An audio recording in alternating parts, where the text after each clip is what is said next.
Alors, Splice, si vous ne connaissez pas encore, si vous n'avez pas été hypé au point d'aller voir ce que c'est une bibliothèque d'échantillons libre de droit, d'accord. Et si je vous en parle, c'est que vous n'avez pas besoin d'acheter, parce qu'en fait, si vous juste vous inscrivez, vous prenez un compte gratuit, vous avez 2500 boucles et samples gratuits.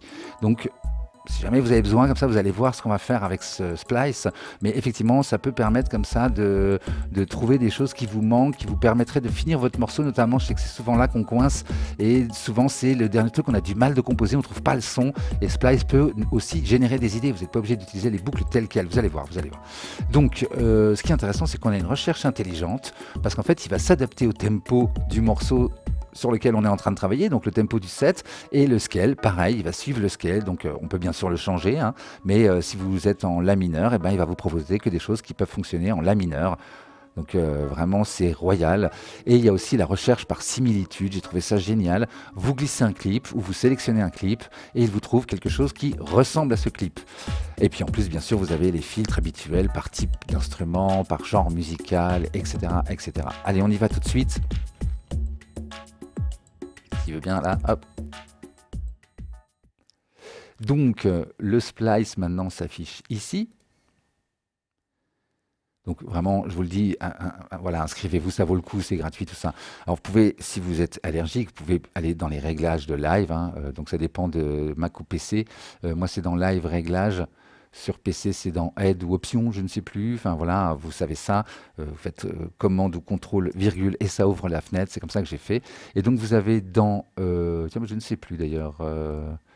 Non, file folder. Tiens, bah voilà, je ne sais plus. Ah bah, c'est malin, j'ai oublié de le noter. Je me souviens plus où est-ce que c'est. Ah bah non, c'est forcément pas là. Éditeur, cache minimale. Ah, librairie. Ah voilà, c'est bien sûr, c'est dans librairie. Ça commence bien, enfin, ça continue bien. Et donc, voilà, vous pouvez effectivement lui dire, bah non, afficher Splice, oui, tout à fait, c'est ça.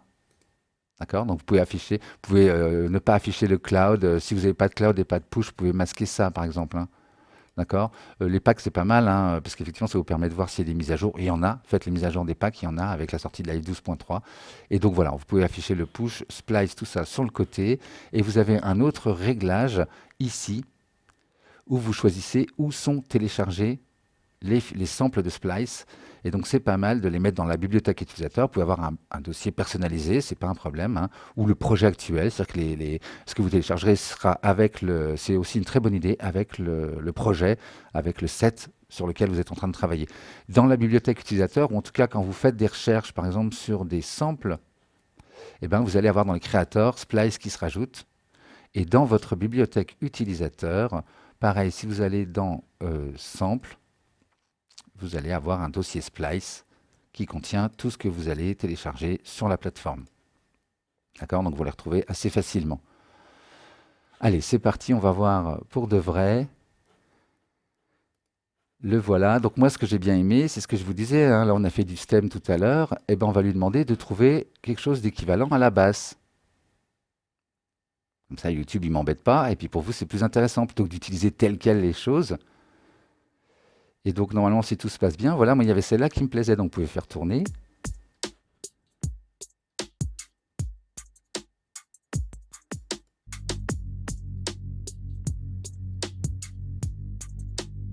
Et vous voyez qu'il l'a envoyé synchro, hein. Bon, c'est d'ailleurs celle-là qui me plaît, donc je vais tout de suite la mettre ici. Et d'ailleurs, j'aurais pu sortir ça du groupe aussi, puisqu'en fait, le groupe, j'en ai plus besoin. Je peux tout jeter, mes stems. Voilà, en fait, j'ai trouvé une basse.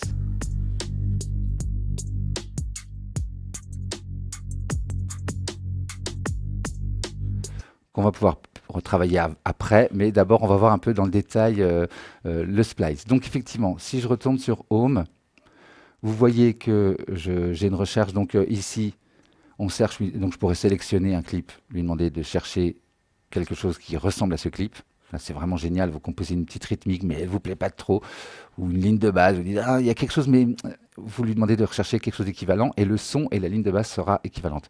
Bien sûr, vous avez la possibilité, hein, ici, de changer le tempo de ce qu'il vous propose. Donc, on va aller, par exemple, dans les hi-hats. Allez. Et puis, je voudrais genre trap. Voilà. Donc, j'écoute mon morceau.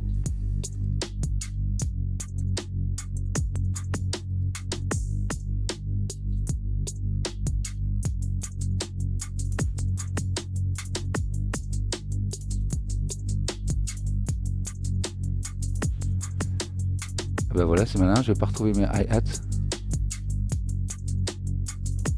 Il me les repropose pas. Qu'est-ce que j'ai fait? Genre. Donc regardez, vous voyez ici, si je choisis Kay, je pourrais lui dire de suivre live ou en choisir une autre. Je pourrais, pareil dans le BPM, d'accord, et vous voyez qu'il suit le tempo de mon set live. Donc ça, il le fait par défaut, mais je pourrais choisir un autre tempo. Je pourrais là choisir un son. Je pourrais, voilà, one shot ou loop. Tiens, je vais prendre loop.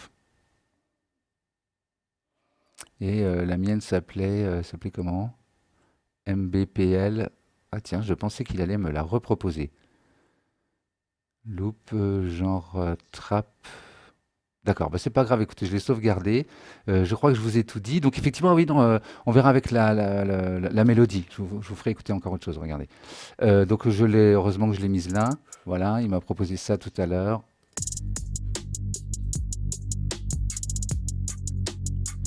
Et cette fois-ci, je voudrais trouver un son de mélodique comme ça. Donc je vais arrêter le genre. Ah bah j'aurais pu laisser loop effectivement. S'il veut bien cliquer. Ah, c'est ma souris qui se met à déconner. Voilà, loop, instrument. Hey. Attendez, je vais revenir au début. Je vais revenir au début. On va dire synthé lead. Voilà. Et puis bah, loop ici. Très bien.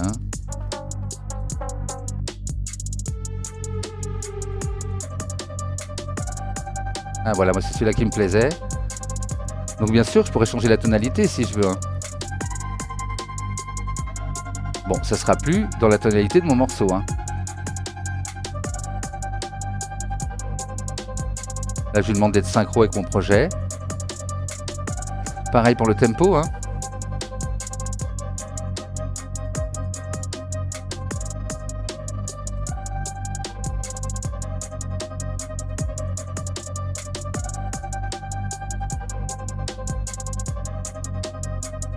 On a le volume. D'accord. On l'a là aussi. D'accord, donc attention à ça, on a deux volumes. Hein. Voilà, donc je vous ai un peu tout montré. Effectivement, cette chose-là me plaisait bien.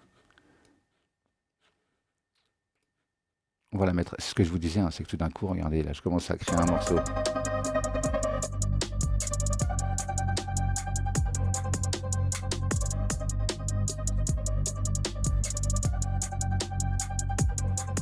Et c'est très bien, ça nous fera de la matière pour continuer.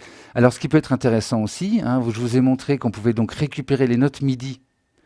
Et pourquoi pas, parce que là, j'ai récupéré une mélodie, ou pareil pour la basse, hein, j'ai récupéré des notes de basse.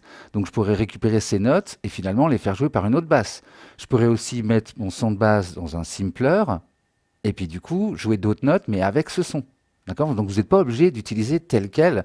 Loin de là, même les boucles que vous trouvez, ça peut être juste une inspiration pour voilà, vous transformer ça en MIDI, vous rajoutez des notes, etc. Vous transformez, il y a le générateur de notes ou le transform de notes dans le clip MIDI, on l'a déjà vu aussi. Tout ça, on l'a déjà vu, vous trouverez des dojos là-dessus. Hein. N'hésitez pas, s'il y a quelque chose que vous ne comprenez pas dans ce que je dis, il y a des dojos, je parle de choses qu'on a déjà vues. Donc voilà, vous n'êtes pas obligé de tout garder. Vous pouvez refaire du resampling, vous pouvez découper en nouvelles pistes MIDI, ça déclenche les samples et vous mettez les samples dans un autre sens, comme je vous ai montré tout à l'heure. Voilà.